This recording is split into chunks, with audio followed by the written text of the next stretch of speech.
Sementara itu, KPK sendiri juga kerap merasa dilematis dalam menangani kasus-kasus yang menghantam lembaga peradilan. Sebab di satu sisi, marwah Mahkamah Agung harus terjaga sebagai benteng terakhir peradilan di negeri ini. Di sisi lain, ada perbuatan yang tidak bisa dibiarkan oleh KPK.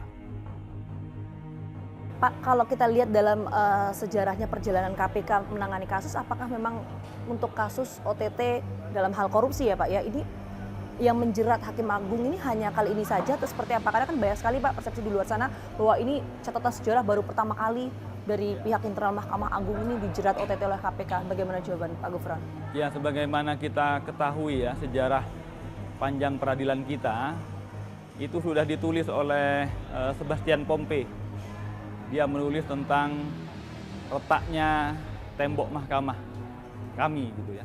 Pengungkapan oleh KPK mulai dari hakim-hakim, sekretaris di 2018 sudah tersangka sekretaris ya, sekjennya Mahkamah Agung, dan akhirnya puncaknya 2022 ini sampai ke Yang Mulia Hakim Agung.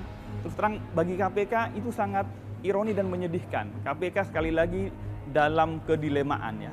Pertama, KPK menjaga harkat dan keluhuran Mahkamah Agung, tetapi di satu sisi ini sudah ada perbuatan yang manifest yang tidak bisa kami biarkan.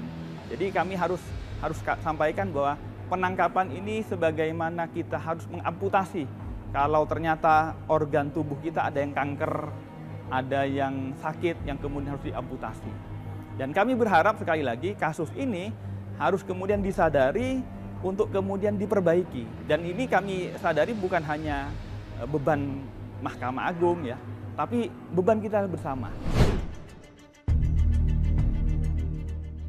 Perjalanan sengketa perdata Koperasi Simpan Pinjam atau KSP Inti Dana ini memang cukup berliku.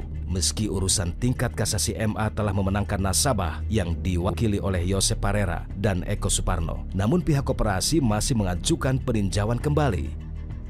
Kondisi inilah yang akhirnya membuat para penggugat harus menggelontorkan sejumlah uang agar putusan MA tidak berubah. Meski demikian, Yosep Parera sempat menegaskan bahwa pihaknya dipaksa untuk membayar oleh pihak salah seorang pegawai MA, yaitu Desi Yustria. Benarkah demikian? Kepada tim Fakta, Wakil Ketua KPK Nurul Gufron menjelaskan bagaimana konstruksi kasus ini hingga akhirnya praktik suap menyuap itu terbongkar. Pak Gufron, langsung saja Pak, ini kemarin sudah sempat dirilis sih sebetulnya oleh pihak Komisi Pemberantasan Korupsi soal konstruksi kasus, tapi kita ingin dengarkan secara detail Pak, sebetulnya konstruksi kasus yang menjerat Hakim Agung ini seperti apa sih Pak? Jadi pokok perkaranya adalah ada kasus mulai tingkat pertama ya adalah kepailitan. Artinya sengketa antara debitur dengan pihak koperasi. Itu saling sengketa, debitur ini kemudian mempailitkan. Ada beberapa, ada sekitar 9 atau 11 debitur, tapi yang aktif 2. Menggunakan jasa pengacara Yosep Parera. Kemudian tersangka juga ya Pak ya? Tersangka juga. Okay. Dia bergugat mulai dari PN, PT, sampai kasasi. Ada 2 bidang hukum. Keperdataannya kepailitan adalah mempailitkan koperasi, lantas juga ada dugaan pidananya. Apapun itu lantas jalan dua-duanya ya dari PN ke PT sampai ke kasasi. Ya. Kasasi selesai, kemudian yang kami tangkap itu adalah kasasi sudah menang, kemudian lawannya PK. Nah, untuk mempertahankan PK-nya itu kemudian pihak debitur yang sudah menang di kasasi itu kan perlu mempertahankan.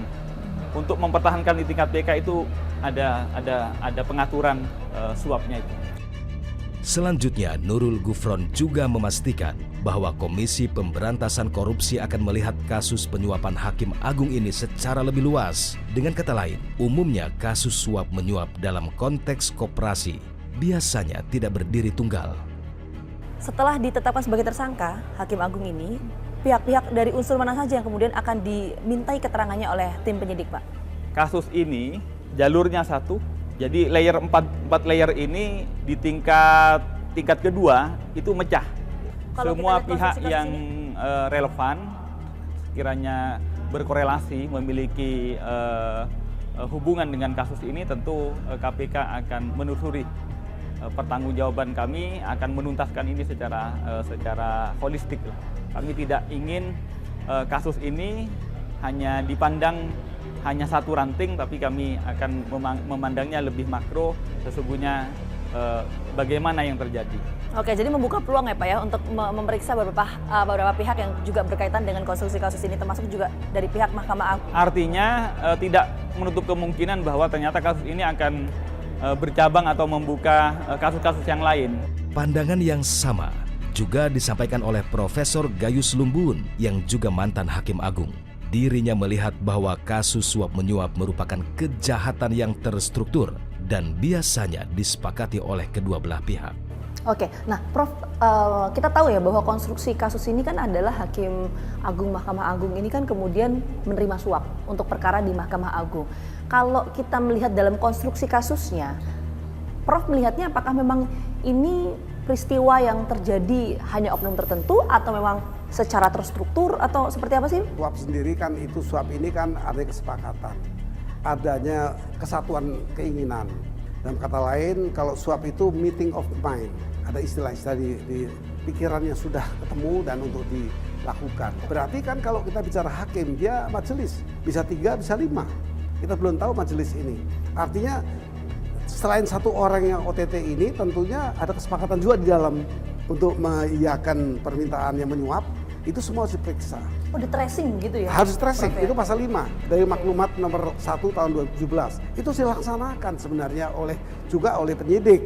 Sehingga penyidik memeriksa banyak sekali nanti aparatur yang terlibat, termasuk ASN di sana, ada advokat juga. Advokat juga law firm-nya diperiksa. Oleh karena itu, ketika itu Mahkamah Agung menyebut sebagai berjenjang. Berjenjang itu kemana-mana yang terkait. Diperiksa semua supaya agar gitu ya, Prof, ya? Ya, terstruktur, Ya? betul. Dengan demikian, akankah ada pihak lain di lingkungan Mahkamah Agung yang bakal menjadi tersangka baru di luar 10 orang yang telah ditetapkan sebagai tersangka?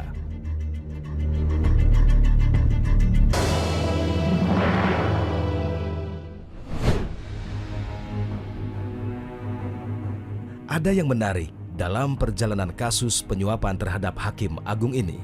Kuasa hukum Yosep Parera sempat menggelar konferensi pers untuk membacakan pernyataan tersangka Yosep melalui surat yang ditulis langsung oleh Yosep Parera.